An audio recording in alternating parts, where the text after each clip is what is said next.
Research shows that combining intermittent fasting with keto low-carb eating can boost insulin sensitivity up to 50% in just 12 weeks.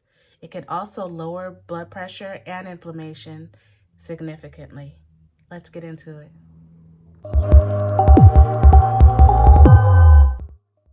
Hey guys, welcome back to my channel. And if you're new here, my name is Edna Marie, and I talk all things intermittent fasting, keto and low carb eating for better metabolic health. Welcome to my channel. We'll look at the standard American diet and how it compares to eating keto low carb with intermittent fasting.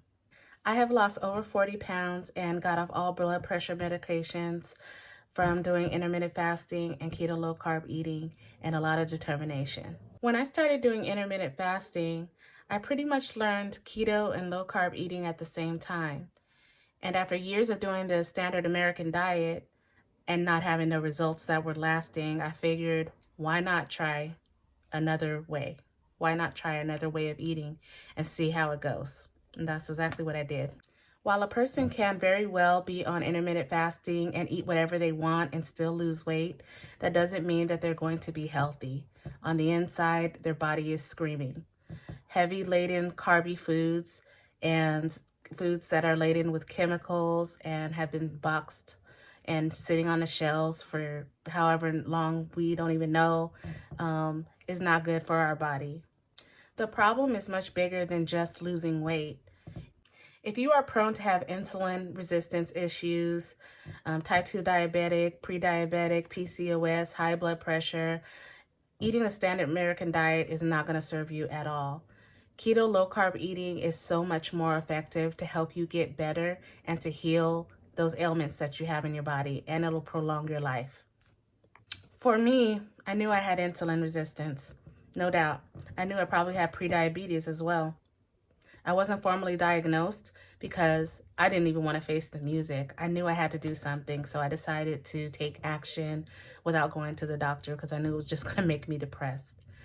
I don't recommend that to anyone. I think you should go to the doctor and get checked out and have your A1C tested and get a formal diagnosis if that works for you. But for me, I knew I needed to take action, and that's what I did.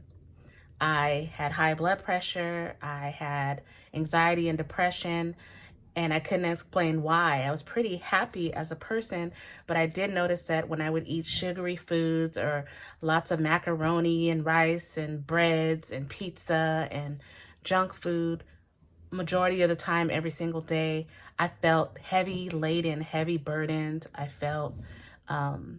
just felt like not myself. And later I find out that a lot of the foods that are made in laboratories are filled with chemicals, and those chemicals can affect your brain, can affect your mental health.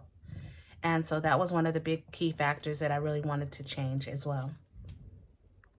The standard American diet is often loaded with processed foods, refined sugars, and unhealthy fats, meaning that you'll get a lot of calories, but you'll get very little nutritional value, if any at all.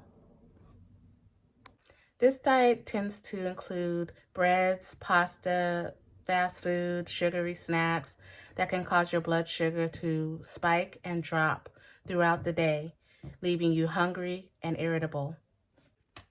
Eating the low-carb way tends to focus on unprocessed foods, healthy fats and proteins, while significantly cutting back on carbs. This approach not only supports weight loss, but it promotes overall better metabolic health. I know some people think that you don't have a variety of foods that you could eat while restricting carbohydrates, but you'd be amazed at how many foods that you can have that are tasty and delicious, and people that don't even follow a keto low-carb diet love them, like my family. I found ways to have my favorite foods like burgers, seafood boils, soups, that's just to name a few. I enjoy the food that I eat. I never feel deprived. Even my family that don't do low carb, they love my food as well. I finally found something that works for me, and it wasn't like it wasn't there all along. It just wasn't mainstream. Combining intermittent fasting with keto low carb eating, I call the 4 E's. It's enjoyable, it's easy to follow, it's effective, and it's evergreen. You can improve your health in multiple ways eating keto, low carb, and intermittent fasting if you're eating that way 90% of the time.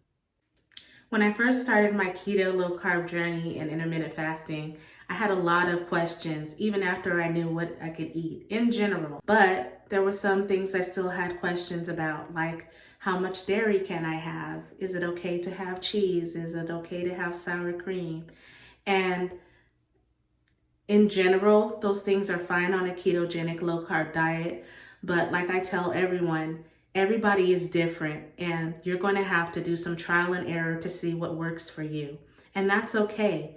I am pretty well when it comes to me having dairy and things like that. But if I feel like I have any kind of a weight stall when I'm trying to lose weight, I notice that when I cut back on cheese, I do better.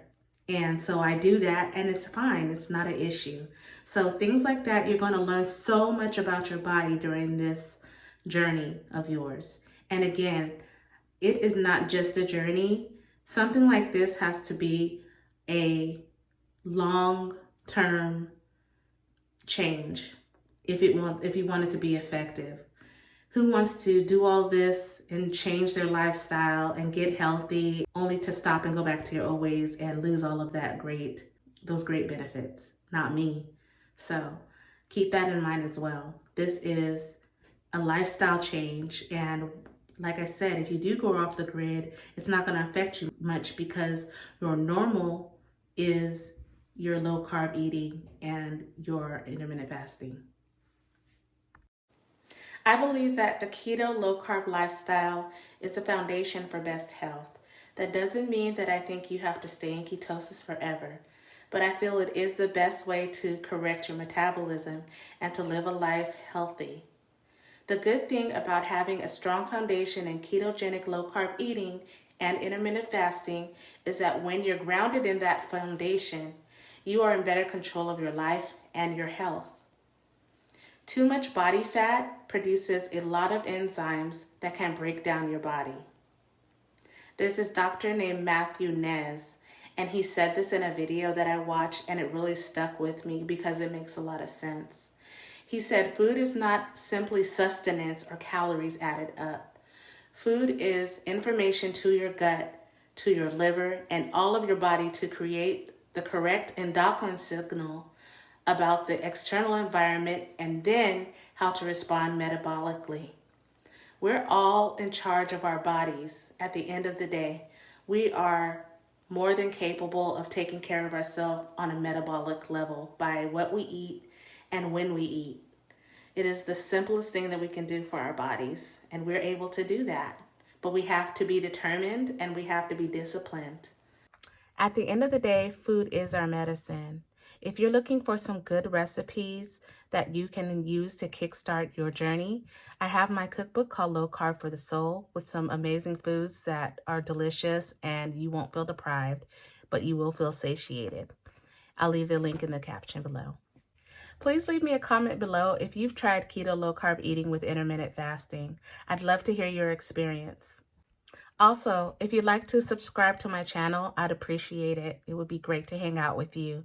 I'll be going live a couple days a week, and I'll post new videos each week as well.